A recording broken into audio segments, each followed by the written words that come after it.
নেপাল তিব্বত সীমান্তে আকস্মিক বন্যা ও পাহাড়ি ঢলে মুহূর্তেই নিভে গেছে শত শত প্রাণ। এখনও সন্ধান মেলেনি স্থানীয় সহ বহু বিদেশি পর্যটকের।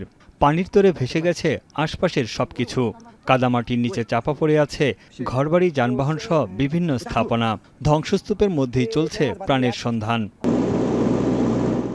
ক্ষয়ক্ষতির আসল চিত্র এখনও নির্ধারণ করা সম্ভব হয়নি।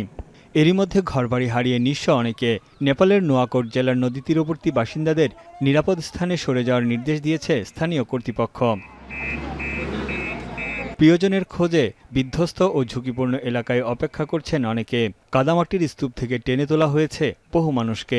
আহতদের উদ্ধার করে নেওয়া হয়েছে হাসপাতালে। পর্যটন এলাকায় এখন রূপ নিয়েছে ধ্বংসস্তূপে, যেখানে এখন শুধুই হাহাকার। বেঁচে ফেরাদের মুখে উঠে এসেছে ভয়ঙ্কর অভিজ্ঞতার কথা। माथि माहलो छतमा पनि आइपुग्यो। अब लड्दै मार्दै भन्दा अनि 1 घण्टा पछि अलिक घटेर गयो। কাদার তীব্র স্রোত ভাসিয়ে নিয়ে গেছে সবকিছু। কোথাও যাওয়ার পথ ছিল না। চোখের সামনে কাদার নিচে চাপা পড়ে প্রাণ হারিয়েছে প্রিয়জন।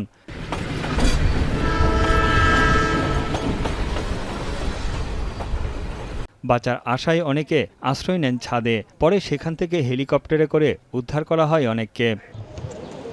ক্ষতিগ্রস্ত এলাকায় চীন, ভারতসহ বিভিন্ন দেশের সহায়তায় উদ্ধার কাজ নিরলসভাবে চালিয়ে যাচ্ছেন কর্মীরা। নেপাল বিদ্যুৎ কর্তৃপক্ষ জানিয়েছে, দুর্যোগে এরই মধ্যে জলবিদ্যুৎ ও সৌরবিদ্যুৎ মিলিয়ে প্রায় 430 মেগাওয়াট উৎপাদন সক্ষমতা ক্ষতিগ্রস্ত হয়েছে। ভেঙে পড়েছে যোগাযোগ ব্যবস্থা। কয়েক সেকেন্ডেই ধ্বংস হয়ে গেছে বহু কালভার্ট, সেতু ও সড়ক। রাসোয়া সীমান্ত ক্রসিংয়ে তিব্বতের সঙ্গে যোগাযোগ বিচ্ছিন্ন হয়ে পড়েছে নেপালের।